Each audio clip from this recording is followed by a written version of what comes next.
गणेश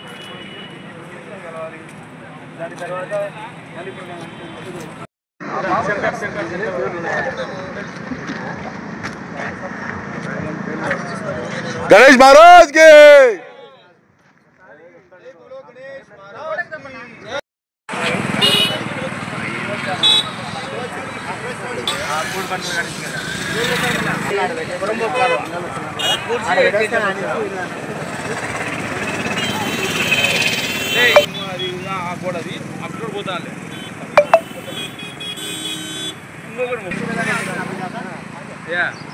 గోడగానే పెడతాం ఇంకా కూడా చక్క పోతా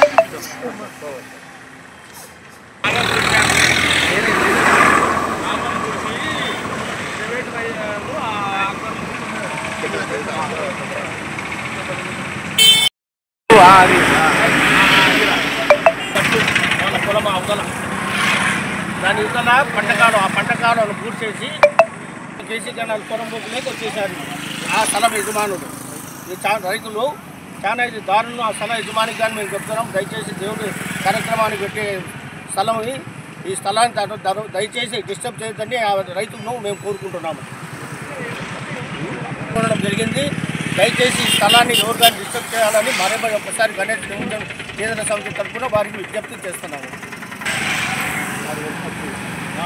ఇది మామూలు పంటకాలం అది కూర్చున్నారు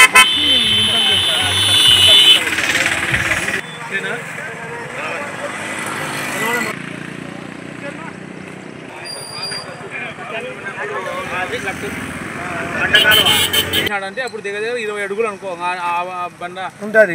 పైల్మాన్ నిలబడిన కాడ నుంచి ఇటు దాకా ఈజీగా 20-30 అడుగులు. కేసీ కెనాలు చెరువు కట్టకు సంబంధించినటువంటిది భూమి ప్లాన్ చేశారు.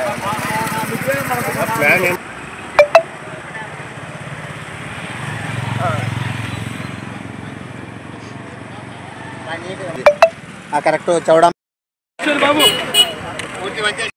అది కాలువ గట్టి కాలువ. దాని తర్వాత ఇక్కడ తోగి అవతల నింపేసి చదువు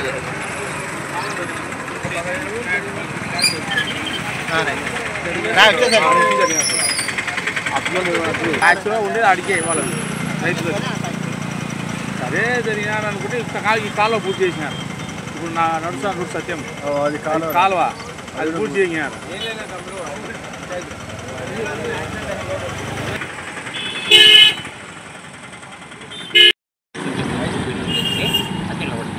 అదే దీన్ని పొడుగు చేయాలంటే మన రెండు అది ఇప్పుడు నీళ్ళు ఉన్నాయి కదా, ఇప్పుడు కాదు, ఇప్పుడు మనం రిపేర్లు అవి దీనిని 6 దాకా 2 అడుగులు 4 ఉండదు. అదే రెండు అడుగులు అంటే ఒక 9 ఇంచి ఇది పోతుంది గోడ అంటే 2.5 అనుకో. ఫోన్ కానీ ఫిల్లింగ్ చేయాలి కంకర కూడా మందం.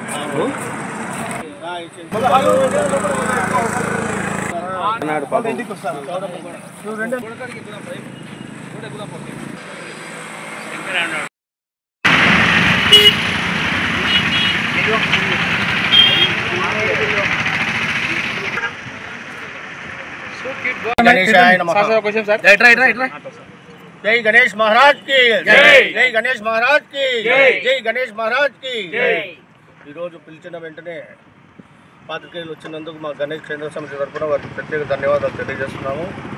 ఈరోజు ముఖ్యంగా ఈ గణేష్ కేంద్ర సమితి తరఫున అందరము అటెండ్ కావడం గణేష్ ఘాట్కాడ ముఖ్యంగా సెప్టెంబర్ 7వ తారీఖు వినాయక చవితి మొదలవుతుంది.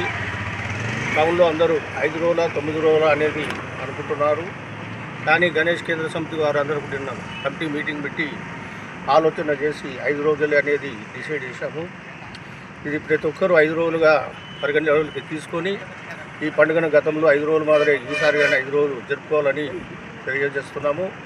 ముఖ్యంగా ఈరోజు ఘాట్కాడ సందర్శించడం ఏంటంటే మేము గత 15 సంవత్సరాల కిందట వినాయకుడి గుడి కోసం అనేది కింద కేసీ కెనాల్ స్థలం అనేది దాంట్లో పిల్లర్స్ వేసాము. ఆ కింది పై రైతులు ఆ పిల్లర్స్ని డిస్టర్బ్ చేసి ముందుకు జరగడం జరిగింది. వాళ్ళు ఏదైనా ఉంటే సర్వేను పిలిపించుకొని కొలతలు పేరవలసిందిగా కోరుతున్నాము. మేము నిన్నగానే ఆ రైతుకు ఫోన్ చేసి చెప్పాము, నాకు కొంచెం ఆరోగ్యం బాగాలేదు, ఆరోగ్యం బాగున్నాక వస్తానని చెప్పాడు.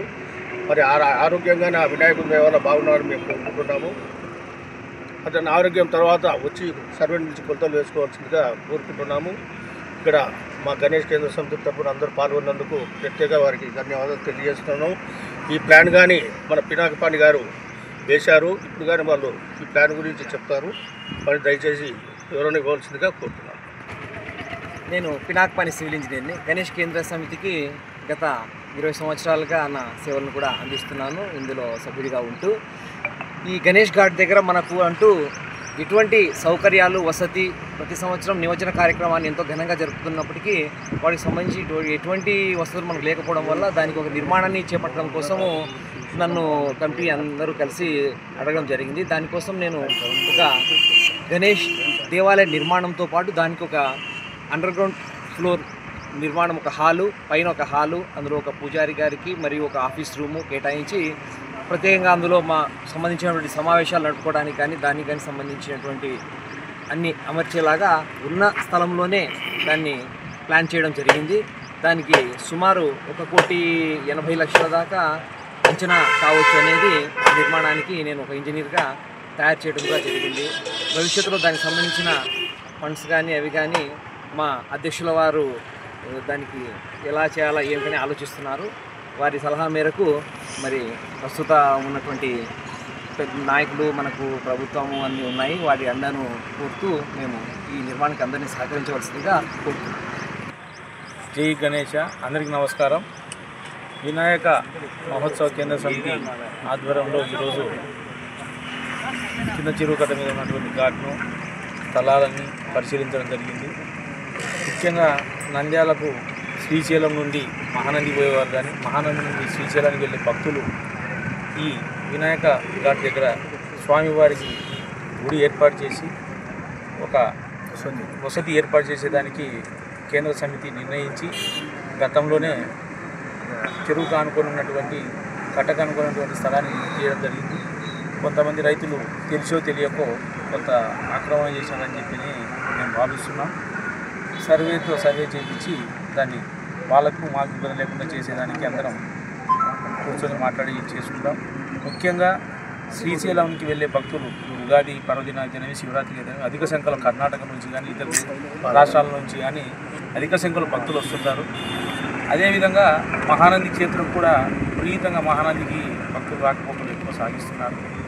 అదేవిధంగా కట్టపైన 3-4 చిన్న ఘాట్లకు సంబంధించి ప్లాట్ఫామ్లు ఉత్సవాలప్పుడు విగ్రహాలను నిమజ్జనం చేసేదానికి కొంత క్రేన్లు ముందుకు పోయి వేసేదానికి వసతి లేదు. 2 నుంచి 4 అడుగుల వరకు కొంత ఎక్స్పాన్షన్ చేస్తే సంబంధించిన అధికారులు క్రేన్ ముందుకు పోయేదానికి ఉంటుంది. ఆ ముందుకు పోవడం వల్ల ఆ 3-4 అడుగులు చెరువులోకి నిమజ్జనం అయ్యేదానికి విగ్రహాలు సౌకర్యంగా ఉంటుంది. ఈ విషయంపై అందరం పెద్దలతో అందరం కలిసి గౌరవనీయ మంత్రి వాళ్ళకు మా ఎంపీ గారికి దీనికి సంబంధించిన అధికారులను కూడా కలవడం జరుగుతుంది. భవిష్యత్తులో ఏ విధంగా ఇందాక పెద్దలు చెప్పినట్టు ఏ విధంగా అయితే 5 రోజులు ఉత్సవాలు ఉంటాయో నంద్యాల 5 రోజులే ఉత్సవాలు ఉంటాయి. ఇటువంటి ఎలాంటి 9 రోజులు ఉంటాయి అనే అనుమానాలు ఏం పెట్టుకోవద్దండి. గతంలో మాదిరి అందరు అధికారులు, వ్యాపారులు, ఇతర వర్గాల ప్రజలు ఏ విధంగా అయితే సహకరించారో రానున్న వినాయక ఉత్సవాలకు అదేవిధంగా సహాయ సహకారం అందించాలని మేము కోరుకుంటున్నాం. వినాయక ఘాట్లో స్వామి వినాయకుని టెంపుల్ నిర్మాణం కోసమై సుమారుగా 2 కోట్ల రూపాయలు వెచ్చించవలసి ఉంటుంది. కాబట్టి నంద్యాల పట్టణ ప్రజలకు కోరుకునేది ఒకటే, దాతలు ఎవరైతే ఉన్నారో దయచేసి ఈ వినాయక ఘాట్ నిర్మాణంలో మీ యొక్క వంతు సహాయ సహకారాలు అందించి, ఎందుకంటే మనకి ఇక్కడ వినాయకుడు ఉంటే ఇట్లా శ్రీశైలం వెళ్ళాలన్నా ఇటు మానంది వెళ్ళాలన్నా వినాయకుడిని దర్శించుకొని వెళ్ళేటువంటి ఒక గొప్ప సువర్ణావకాశం దొరుకుతుంది. కావున నంద్యాల ప్రజలందరికీ మేము విన్నపిస్తున్నాం. దాతలు కొంచెం ముందుకొచ్చి ఈ నిర్మాణంలో మరి మీరు కూడా పాలు పంచుకొని విఘ్నేశ్వరునికి కృపకు పాత్రలు కావాలని కోరుకుంటూ వినాయక చవితిని దిగ్విజయంగా పూర్తి చేయడానికి నంద్యాల పట్టణ ప్రజలందరూ కూడా ముందుకొస్తారని కోరుకుంటూ సెలవు తీసుకుంటున్నాం. జై గణేష. నంద్యాల పట్టణంలో వాడవాడల వినాయక విగ్రహాలు నెలకొల్పే భక్తులందరికీ కూడా గణేష్ కేంద్ర సమితి వారి యొక్క విన్నపం. ఈ సంవత్సరం దాదాపుగా 2 నెలల ముందుగానే సమావేశం ఏర్పాటు చేసి అనేక రకమైనటువంటి నిర్ణయాలు తీసుకోవడం జరిగింది. దీనిలో భాగంగా మొదట తీసుకునే నిర్ణయం ఈ సంవత్సరం 5 రోజులు వైభవపేతంగా స్వామివారి ఉత్సవాలు నిర్వహించాలనుకున్నాం. వాటి విగ్రహాలు ఎవరైతే నెలకొల్పుతున్నారో వాటికి కావాల్సిన ఏర్పాట్లన్నీ కూడా ముందు నుంచే ఏర్పాటు చేసుకొని ఈ ఉత్సవాలను విజయవంతం చేయాలి. అదేవిధంగా మీకు ప్రతి నెలలో 2 సార్లు కానీ 3 సార్లు కానీ నిమజ్జనానికన్నా ముందుగా సమావేశాలు నిర్వహించడం జరుగుతుంది. ఆ సమావేశాలకు విగ్రహాలు నెలకొల్పే విగ్రహదారులందరూ కూడా తప్పనిసరిగా హాజరై మేము చెప్పేటువంటి నియమాలని తప్పనిసరిగా పాటిస్తే మనం అందరూ కూడా సహకరించినట్టుంది. ఈ మనం నెలకొల్పేంటి విగ్రహాలకు ముందుగా అధికారుల యొక్క ఆదేశాలు కూడా మనం పాటిస్తూ ఈ విగ్రహ ఉత్సవాలన్నిటి కూడా విజయవంతం చేయాలని మరొకసారిగా కోరుకుంటున్నాం.